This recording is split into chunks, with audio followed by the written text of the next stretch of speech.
this shirt's for you.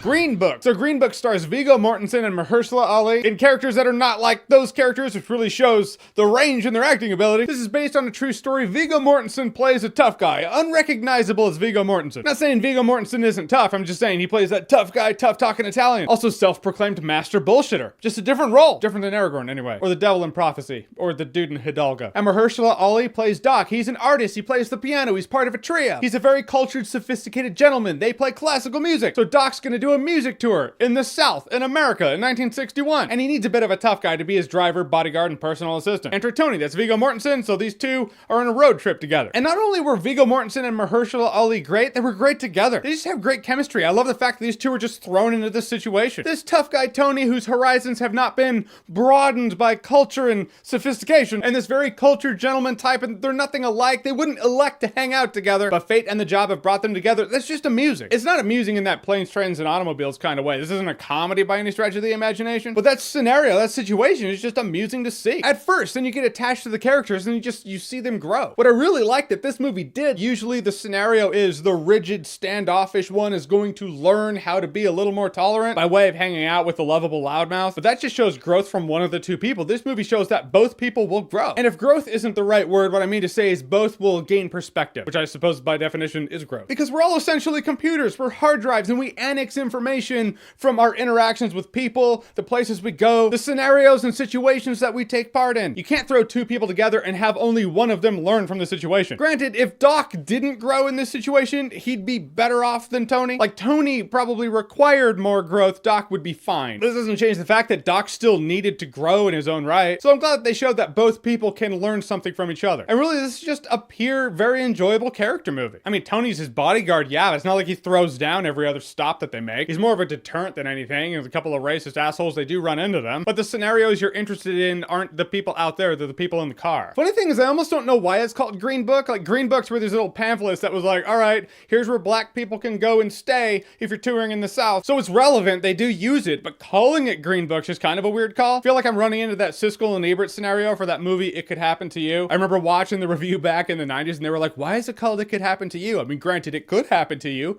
It's just not the best title for the scenario. That's kind of what I'm running into. I feel like there's going to be another movie that really dives into the Green Book, like what the Green Book was, who made it, like a movie about a Green Book. And I can't call it Green Book now because this is called Green Book, a movie that uses Green Book, but it really should be called Two Guys Driving. But guys, in the end, I really dug Green Book. Mahershala Ali was fantastic. Viggo Mortensen was great. You really see the contrast, like the dynamic of the range of their acting ability. And they worked well together. They had good chemistry together. It was just a very enjoyable, personal story about friendship, growth, a growth of friendship, a growth of character, a growth of perspective. It was just a very human movie. I had a really good time with it. I'll say Green Book's worth watching and worth buying on Blu-ray. All right, so Green Room, have you seen it? What did you think about it? Whatever you thought, comment below. Did I call it Green Room or Green Book just now?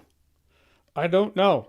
Shit. All right, we'll do another one. All right, so Green Book, have you seen it? What did you think about it? Whatever you thought, comment below, let me know. And as always, if you like what you've seen here and you want to see more, click right here to see more.